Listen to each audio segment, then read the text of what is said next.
Good afternoon, Your Royal Highnesses, Your Excellencies, distinguished guests, ladies and gentlemen. Welcome and thank you, Dr. John Duke Anthony, my dear friend, for your kind words of introduction. It's an absolute privilege and an honor to be with you this afternoon for the National Council's 29th Annual Arab-U.S. Policymakers Conference. Once again, you've assembled quite an impressive lineup of speakers and sessions focused on America's relations with the Arab region, the Middle East, and the Islamic world. My association with the National Council on U.S.-Arab Relations dates back many years. I've had the pleasure of serving on the National Council's Board of Directors, as well as the International Advisory Committee.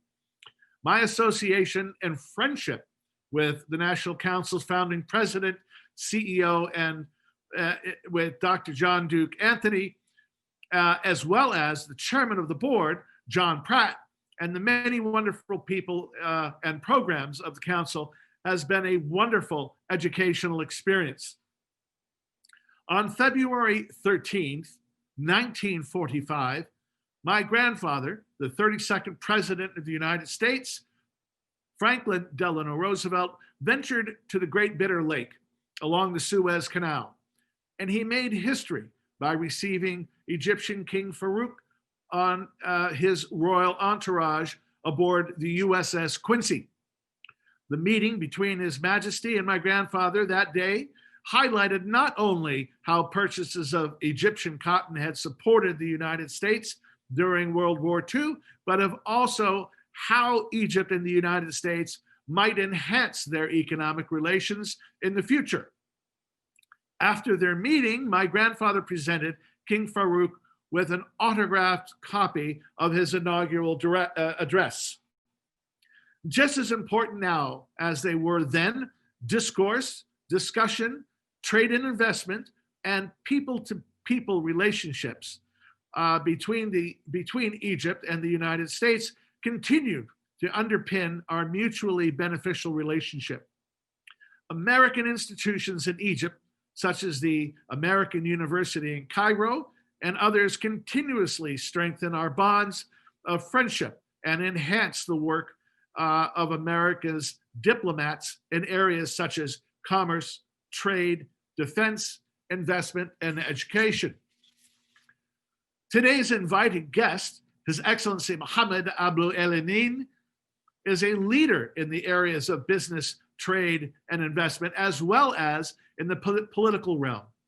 He is a pioneer and a Renaissance man who labors tirelessly on behalf of his nation, its peoples, at the highest level of regional and international affairs. I am told that when called upon, he is known to many to quickly jump in his plane and fly around the world to advance Egypt's needs, interests, and concerns in business and political affairs. His Excellency Mohamed Abou Enein is the founder and chairman of the Cleopatra Group, one of the largest investment companies in Egypt, with ventures in agriculture, mining, real estate, tourism, media, technology, and aviation. His brand, Ceramica Cleopatra, is one of the world's largest producers of ceramics, and its products are exported to over 100 countries. His Excellency has served in the Egyptian Parliament since 1995. He was chairman of the Housing, Public Utility, and Construction Committee from 2000 to 2005, and chairman of the Industry and Energy Committee from 2005 to 2011. He was just recently reelected to the House of Representatives, earning 85% of the votes from his district. In addition to his business interests and service in Egypt's parliament, His Excellency Mohamed Abou Enein also served for 2 years as president of the Parliamentary Assembly of the Mediterranean, or also known as PAM. It's an international organization consisting of 37 member countries along the Mediterranean Sea. In 2013, he was unanimously chosen as honorary president of PAM for life, as well as Pam's roving ambassador. Since 2007, His Excellency has served as head of the Egyptian-European Council, which strives to strengthen political and economic cooperation between Egypt and Europe. The Council's 300-member organization include business people, university professors, current and former ambassadors, and parliamentarians from Egypt, Europe, and Asia. In 2001, His Excellency established the Abou El Enein Foundation, which works to improve literacy, social development, and health services in Egypt. He also serves as international business and economic consultant for the United Nations World Organization for Trade in Services and is an accredited international and industrial arbitrator. His Excellency has been recognized internationally for his business success and innovations. Among the various awards that he's received are largest exporter to the Japanese market, the INPEX Award for creativity and innovation, the Golden Ladder Award from Italy, the United Nations Industrial Development Organization Award of Excellence, and in May of 2018, the African Union's Top Industrialist in Africa. On behalf of the National Council in U.S.-Arab Relations, we welcome His Excellency this afternoon. Of course, for him in Cairo, it's this evening, to the 29th Annual Arab-U.S. Policymakers Conference. His Excellency today has brought with him a short video that we're all going to watch together before having the opportunity to hear from him directly. Let's now watch the video. Thank you.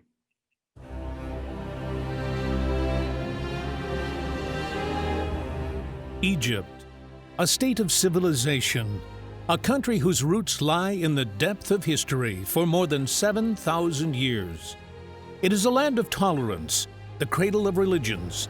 The prophet Mohamed recommended the good to its people. Moses spoke to the Lord from its land. Jesus, peace be upon him, was in peace in it.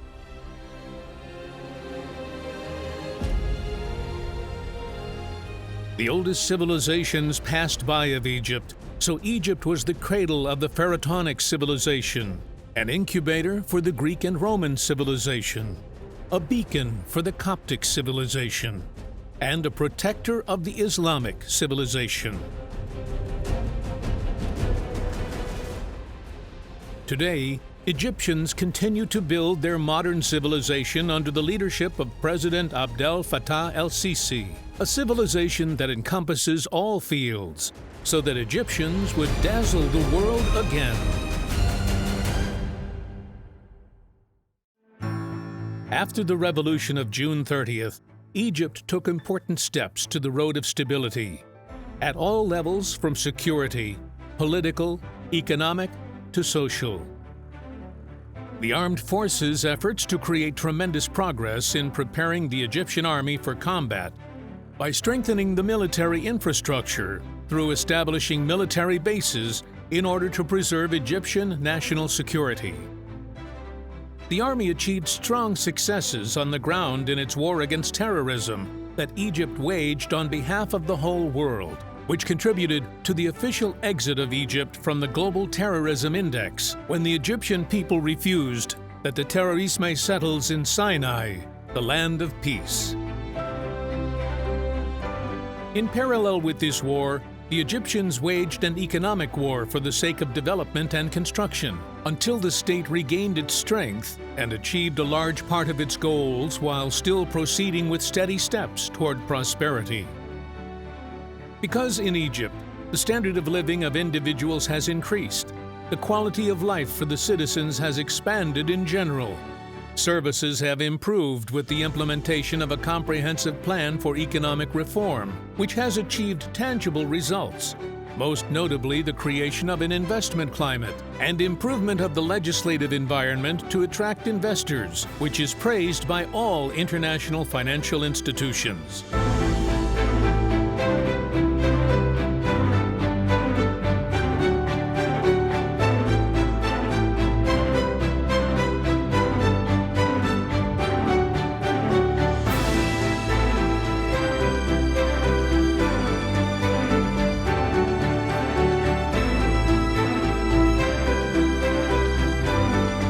international accreditations for Egypt did not come out of nowhere. Rather, they are a natural product of major national projects. Their achievement crosses the borders, time, and other projects are currently being implemented. For example, the new Suez Canal is at the forefront of these accomplishments, and the development project in the Axis, the canal, which has advanced through major stages of its implementation. The project of reclamation of 1.5 million acres to achieve self-sufficiency in food. The project of establishing millions of housing units for all levels. The project of establishing 14 smart cities, most notably the new Al-Ain city on the north coast, the new administrative capital to be first green city with an area of 170,000 acres that has the capacity to accommodate 7 million people. The establishment of specialized industrial cities integrated in all governance, the National Project for Electricity, and the National Project for Roads and Tunnels. The project to develop education and scientific research and pay attention to the cultural dimension in addition to developing museums.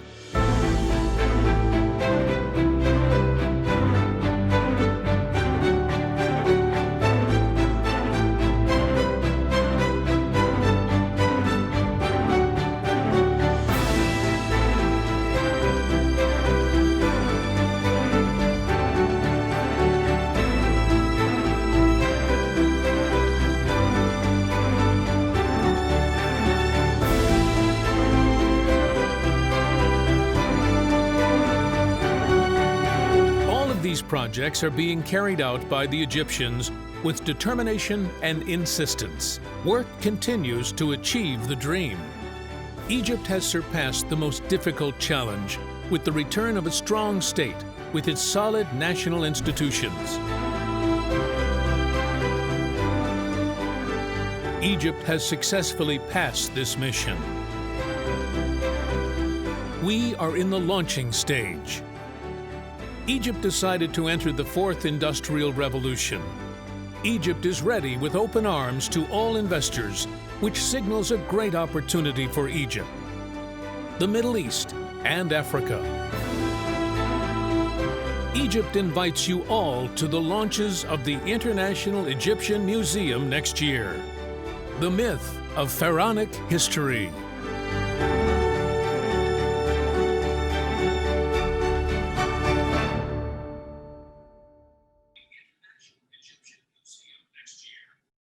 Capitalized in that knowledge base is that between 1 out of 3 or 1 out of 4 of all Arabs is an Egyptian. And so when people wonder about the centrality or the marginality of Egypt's role in regional and world affairs, you have the evidence right there on the demographic level. Also the feat that some 4% of the country is where 96% of the population lives, on the banks of the Nile, as His Excellency mentioned, 7,000 years. This has been one of the richest budding, blooming, and blossoming flowers of the march of human civilization and progress. And with regard to the American University in Cairo, which has honored Your Excellency, not many people are aware that this is America's largest university outside of the United States anywhere in the world. So this is no small feat, sir, that you will recognize by the American University in Cairo. Renewed thanks and appreciation for your being with us again. Good afternoon, Your Royal Highnesses, Your Excellencies, distinguished guests, ladies and gentlemen, welcome. Welcome you all.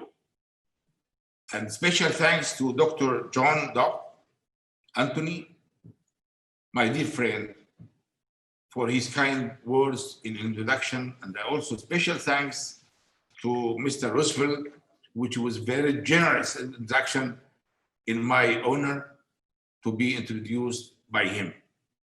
Special thanks to everybody and to my friend Patrick, which always facilitate and always ruling the cooperation between all the Arab association with American Council.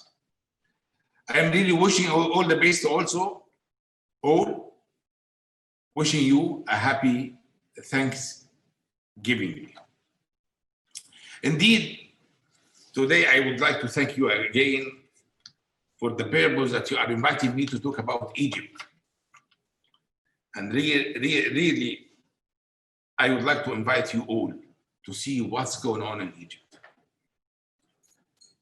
And before to talk about Egypt, I would like really to congratulate President Joe Biden, elected president, hoping that his presidency will witness more momentum for the Arab-American relations, which will contribute to achieve our common aspiration for peace, stability, and prosperity.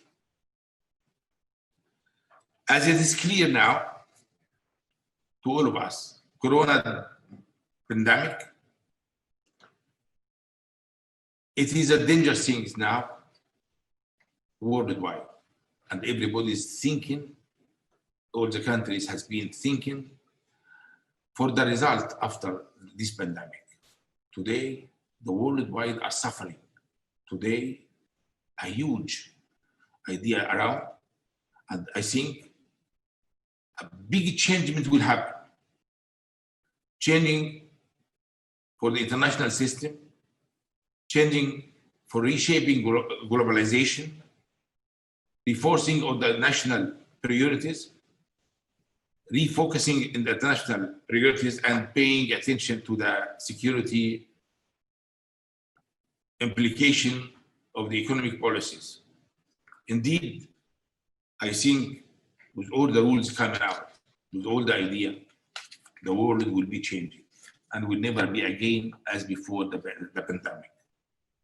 This problem, I think, is worldwide, and the triangle between America and Europe and also the Middle East has to sit together to draw a new vision and a new idea to see what we can do. This is number one. The second, as you understand, that the relationship between Egypt and America, it is stable. It's an essential relationship that produced a benefit for both countries. And I think that the history between the relationship in all steps among the history can prove a lot of meaning. We really appreciate the roles of President Trump concerning the most important issue which Egypt is facing today concerning the water, the life of Egypt. The water, it is something very important for Egypt, which comes from River Nile, comes from Ethiopia, comes from the south. And just to tell you the story in brief, that among the past 100 years, our agreement with the Ethiopian government is to take 55 million cubic meter of water. Indeed, we find recently they make a dam. Yes, we are happy that they are making a dam. We are happy to cooperate with them to make more investment in their countries. But to touch our right, the essential, the life of all the Egyptians is an eye. And we cannot permit somebody to touch this right. I think President Trump has been making a wonderful situation, inviting all the people to discuss this issue in the White House, and they declare that they are reaching agreement, and suddenly we find that the Ethiopian government has been withdrawn themselves, refusing to sign the agreement. This it was scandal. This it was a big problem. We don't like to make any confrontation with Ethiopian people. We have a great relationship with them, but this is our right. We'll never permit any power in the world to take our right. This is not only right, this is our life. So I believe, and I'm calling also the new presidency to take care of this situation and to start to gather again these three different countries, Egypt, Sudan, and Ethiopia, and to find a solution satisfying everybody. I think this is our right. And we are going to help as much as we can the Ethiopian government for their investment and their future. Indeed, I know a lot of American friends has been talking about Egypt. And I think I'm glad that I sent you the video, which only give you a briefing about what's going on in Egypt. Egypt is making a modern Egypt today. If we talk about modern Egypt, President Abdel Fattah al-Sisi has been gathered all Egyptian power in one track, the sustainable development.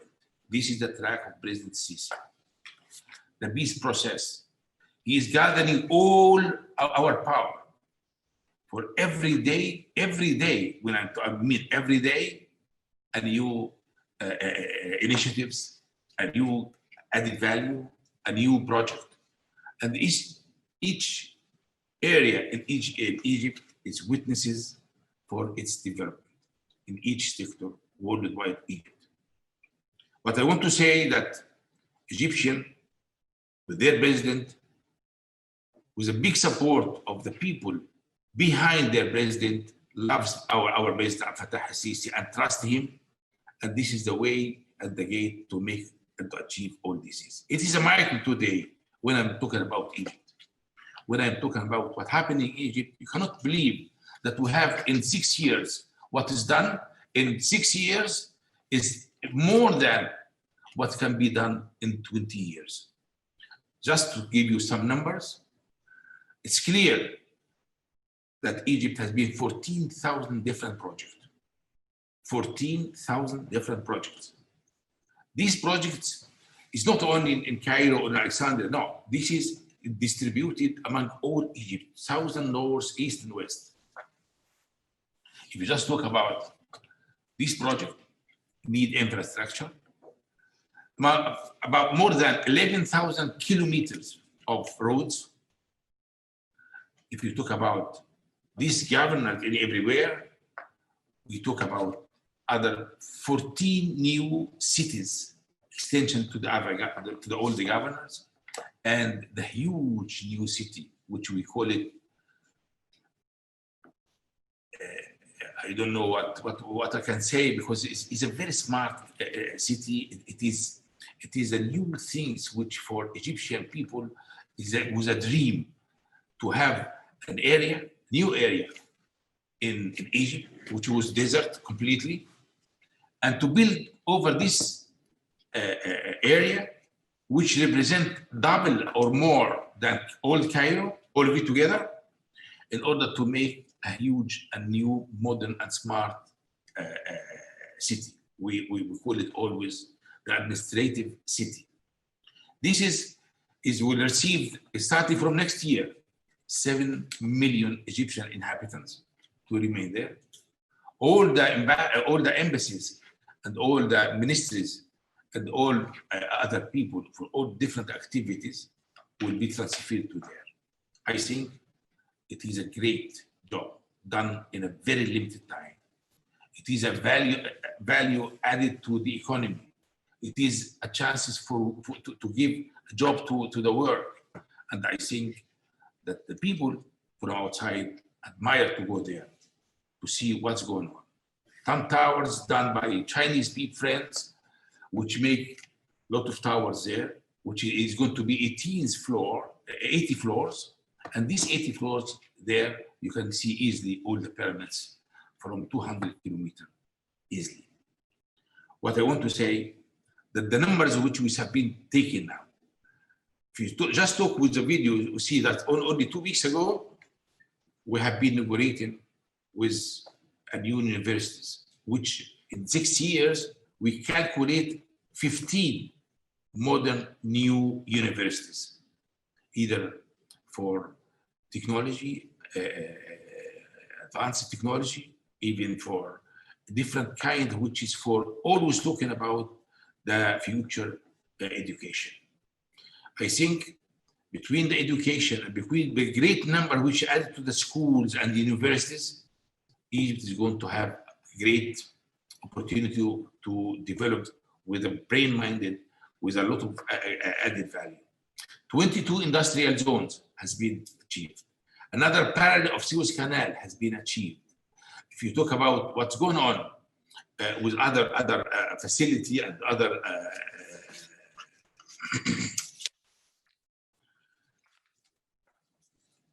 improvement, 8 airports, 14 different cities, and also the special economic zone in Suez Canal. And I think that if you see the numbers which has been declared before, that we succeed to reduce the rate of inflation from 33% to 4%, and with the occupancy from 13 to 7.2, and the deficit in the budget from 14% to 7%, and also the general debt from 108% to 85%. I think Egypt is determined also to interfere inside the fourth industrial revolution, and that's why all the universities, all the industrial zones are clear to everybody, welcoming to all the investors, comes from Europe, comes from America, comes from China, comes from Russia, and start to appear in the market that there is a new industrial zone, Russian industrial zone, a Chinese industrial zone, and also some European are making now some industrial zone. That's why I'm happy to invite also the American to think about a new American industrial zone around the Suez Canal area. I think that with all the ambitious ideas which we are drawing now, and also the vision, the Presidency has been declared the Egyptian vision for 2030, which has a great opportunity for the foreign direct investment to come. Not even considering the Egyptian market, but also to enjoy also all the facility among Africa, among Middle East, and also the special agreement which we have with the European Union. I think this is, when we talk about Africa, with all the 53 Africa, which is a free trade agreement started one year ago, and also with the European market, which started our agreement nearly 10 years ago, and also with all the facility between the Arabic countries and the Middle East countries, you have exceeded around 2 billion inhabitants in the market. Egypt is a gateway to Africa, with all these facility, with all these vision which is drawing for the new industrial zones, and also the facility for transport, and also the chances for producing a lot of things to be exported to the external market, either in Africa or the others. It's a great chance to move ahead, and also to invite the foreign direct investors to come to invest in Egypt. I think today, really, I'm glad to hear Prince Orki talking about the most important issue, which is also touching Muslims. I think the Israeli-Palestinian conflict has to move ahead. Nobody accepts what's going on, what's that happened before concerning Jerusalem. Absolutely nobody accepts it. And of course, it is something happened from one part, neglecting all the other parts, and I think the worldwide nobody is approved these actions concerning Jerusalem. To solve the problem, the Palestinian problem, you have to sit and also to talk about the 5 famous issues. Nobody will accept less than this. And this is also the gate to produce the peace process in the area. I think it's a great chance also for the President Biden or to continue. And I think I'm glad really for this president that he has a great experience about Middle East issues. He was there and he's been drawing a lot of policies, and he also knows what's going on in the Middle East, and also for each country separate. I think that this is a very important issue to be discussed and to be started with a great will. This determination for the will to solve this problem can be done. And also, if you just estimate these initiatives which come from our friend in Emirate to start to have a good relation with Israel, and also Bahrain, and also maybe Sudan, and also maybe other countries, we are glad for this. We are happy to cooperate with Israeli people, but not to kill the other people or to take their rights. I think Jerusalem is for all Muslims, for all religions, not only a part of their capital. Nobody will accept that. The second thing is now what's appeared in what's happening during the past few months. We find some people start to insult Prophet Mohammed. Do you know how much it should be dangerous, these things? Do you know they are touching the feeling of 2 billion inhabitants? Nobody will accept that. And this is also a way and a great gate to enter the terrorism worldwide. I think as a parliamentary man, as MP, I'm happy to invite United Nations, and to call the United Nations, also to call the Congress, and also to call the International Parliament, and to call all the people to start to talk about new legislation in order to eliminate this attitude, and also to criminalize who is going to touch the God messages, the Prophet Muhammad or any other prophet, also to touch or insult any religion. Nobody can accept this. I think it's worthwhile now that all the people, all the communities start to think about a new legislation in order to defeat these people worldwide. Last thing is to talk about it is a question of the terrorism. Terrorism worldwide, you know what's happening now in the world. And you know what the role of Egypt, what we have been doing in the past 6 years when we defeat them in Sinai and we kick them away from this area. It is taking a lot of our men, our great people from our military and also our army. I think Egypt has been defeated the terrorists, also facing them lonely and defeat in front of a big risk for these things. But I'm happy to say that now in Sinai is around 98% is clean now away from the tourism, except a small area, which is going to be done in very short time. I'm happy to say this because this is a great effort. Although we are keen to make our proceeding to our development program, we also try to reinforce our military in order to defeat all this terrorism. It's a time that President Biden also realize who is encouraging this terrorism. There are some countries which call them and host them in their country and finance them and give them a media platform to stay there. I think it's a time also to start to talk about these countries and to take some legal step about these leaders which host these terrorists for political issue or for other issues which is not acceptable worldwide.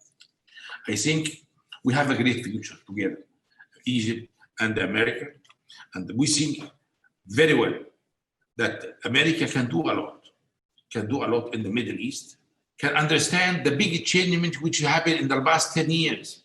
Middle East is not the same as 10 years ago. Middle East, the youth people comes with another idea, with another mentality, with another perception, which has to be considered. Nobody will accept now somebody to interfere for internal affairs. This is absolutely unacceptable. But the people has to understand that all the doors are open for cooperation in different aspects. We have to think how to create this new vision, how to do the benefit and between United States and also the Middle East countries, and maybe also have a third party, and I believe also Europe. If we talk about this triangle in future, we'll have something which we'll never forget. And the people which are going to face this problem and solve this problem will have a great history, and also the people will have a great estimation. I think it's worthwhile to invite all my friends, all my colleagues to see modern Egypt and how this experience, how it's done the Egyptian when they support their leader. Mr. President Abdel Fattah al-Sisi has been making a great job, and we are happy to support him and to stand behind him and to say thanks, Mr. Sisi, for all the effort which is done for the Egypt. I believe the stability and security in Egypt is affecting all the stability and security in the Middle East, and the Middle East and Egypt, one task to be respected and to be dealt in a way that has to be stable and has to be encouraged for the development, which can also make a great chance with the cooperation with America and with all the others. Thank you again for your patience and for my speech, but I hope to see you again soon. And thank you to Mr. John Dock and Mr. Patrick and all the colleagues for the great chance to invite me. And I hope to see you soon in Egypt in order to see and to rise as our friend, as guest. And also I think that the chance to invite all our colleagues, for the businessmen, all the investors, to come to see Egypt. There is a great opportunities to come here and to make a mutual business together for the benefit of us, to Egypt and America, and all our colleagues have this chance. I hope to get it soon as much as we can. Thank you again. Thank you, Mr. Enein. It's seldom that Americans in the mainstream media here are as up to date about the progress being made in Egypt's economic reforms, its commercial reforms, its more enticing, inviting rules and regulations that have encouraged people to invest to a greater degree than ever before, and that you're part of the bridge, you're at both ends of the bridge in helping to make this happen. We're indebted to you, sir, because Egypt does not ordinarily get the positive press in the United States, but you've had an important corrective of this and brought a greater degree of mizan, a balance, picture and rounded perspective. Thank you, sir. Thank you, all the best. Thank you.